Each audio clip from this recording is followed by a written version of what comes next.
story of a 4-year-old girl who was getting ready to go to the zoo. Her backpack was packed. Her shoes were on. She was waiting in the basement with the woman who was supposed to take care of her. Upstairs, in her parents' bedroom, her mother was losing her life. And the man responsible for all of it, the man who had planned every detail of that morning, down to the minute, was her father. Christine Banfield was 37 years old. She worked as a pediatric intensive care nurse, the kind of job where you hold other people's children through the worst nights of their lives.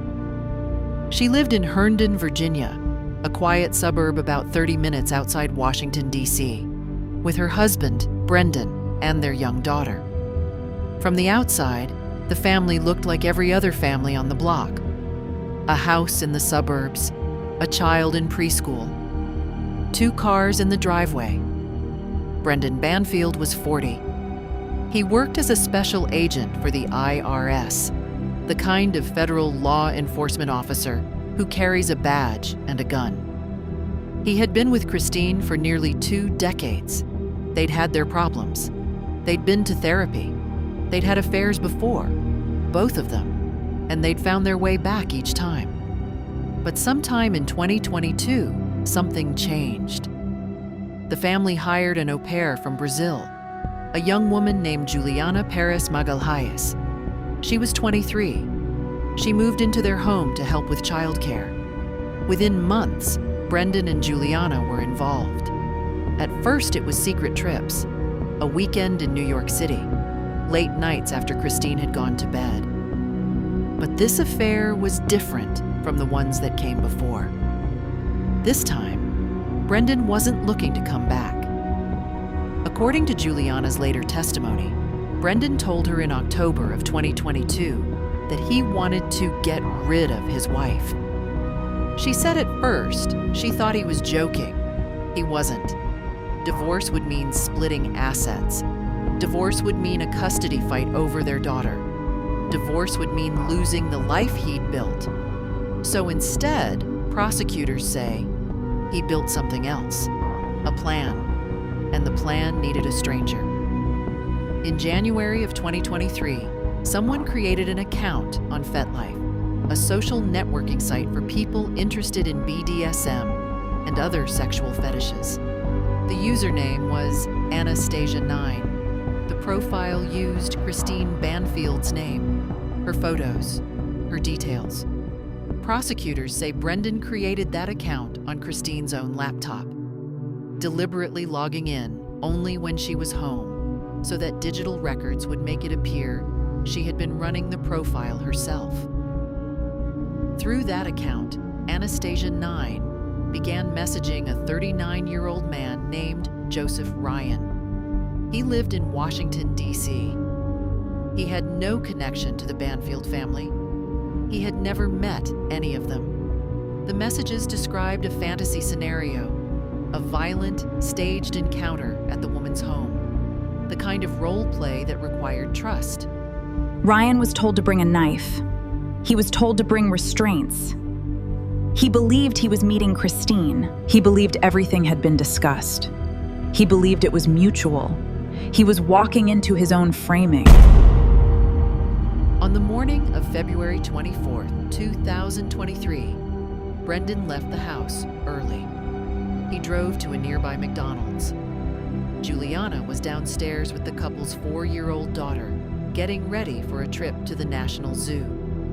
Shortly after Brendan left, an SUV pulled into the driveway. Joseph Ryan walked into the house.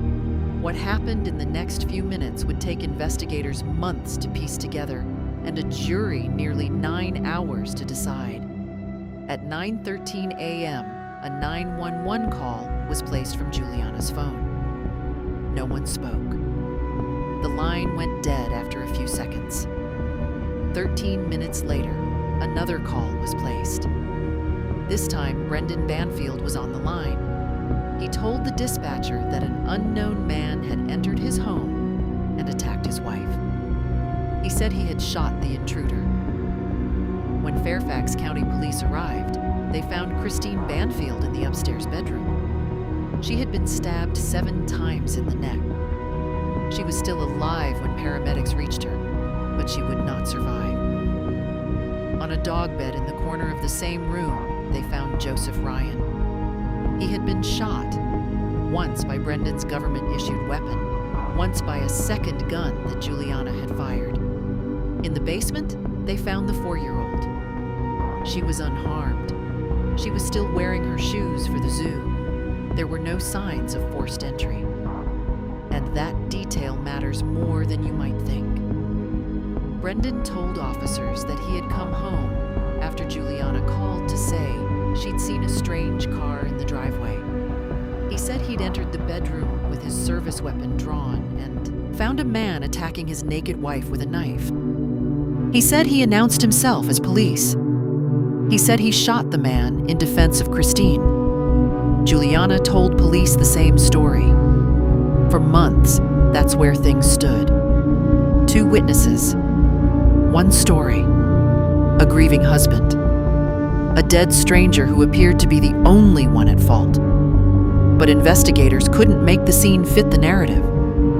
A man with a knife faces a federal agent with a gun and refuses to stop? A 23-year-old au pair in the middle of chaos somehow retrieves a second weapon from a locked gun safe and fires it? And neither of them had ever met the man lying on the floor? Then they found the FetLife account. They found the messages. And they found a digital trail that connected Brendan Banfield to every single message sent to Joseph Ryan. In October 2023, Juliana Perez Magalhaes was arrested and charged with second-degree murder. At first, she said nothing. Then, during a 4-hour statement, she told investigators everything. She described the affair.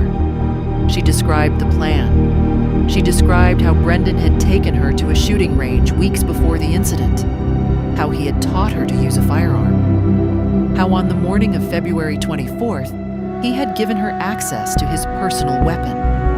She said the account on FetLife was Brendan's creation, that they had logged in together from Christine's laptop to build a digital trail that would point away from him and toward his wife. That the fantasy scenario described in the messages to Joseph Ryan had been designed from the start to justify what Brendan intended to do. She said Brendan was the one who used the knife. And when investigators found a framed photo of Brendan and Juliana on the nightstand of the master bedroom, taken months after Christine's passing, the story of a grieving husband fell apart entirely. In September 2024, Brendan Banfield was arrested and charged with aggravated murder. Juliana pleaded guilty to involuntary manslaughter and agreed to testify against him. The trial began in January of 2026. It lasted weeks.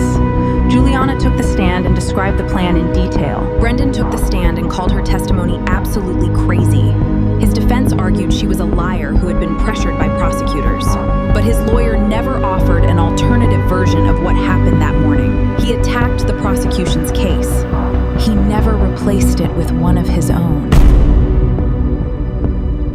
On February 2nd, 2026, after nearly 9 hours of deliberation, the jury returned its verdict. Guilty on all counts. 2 counts of aggravated murder, 1 count of child endangerment, 1 count of using a firearm in the commission of a felony. Under Virginia law, the sentence is mandatory. Life in prison. No possibility of parole. 2 weeks later, Judge Penny Azcarate sentenced Juliana Perez Magalhaes to the maximum 10 years for manslaughter. Prosecutors had recommended time served. The judge disagreed. Joseph Ryan's mother addressed the court. She asked one thing: that the world remember her son was a person, that he was not disposable, that he had been used as a prop in someone else's plan and then discarded. There were 2 people in that bedroom who never should have been there. Christine Banfield, who didn't know what her husband had arranged, and Joseph Ryan, who thought he was meeting someone who wanted him there.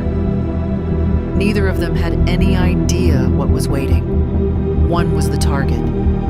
The other was the alibi. Both of them lost everything because a man decided that ending a marriage was more expensive than ending a life. And in the basement, through all of it, a 4-year-old girl sat in her shoes, waiting for the zoo, not knowing that the life she'd been born into had just been taken apart by the two people who were supposed to hold it together. This story was never really about a fetish website or a catfish scheme. It was about the red threads, a first 911 call, placed 13 minutes before the second, where no one said a word. A framed photo of the husband and the au pair still sitting on the nightstand of the bedroom where his wife had been harmed, and a digital trail built deliberately on Christine's own laptop, designed to frame a woman for her own undoing. Most people saw a home invasion gone wrong, but the details told a different story. A story of a man who planned the ending before anyone else knew the story had changed. That's what we do here. We follow the red threads, one case at a time, one story at a time. If that's something you want to be a part of, subscribe to the Red Threads. The next story is already waiting.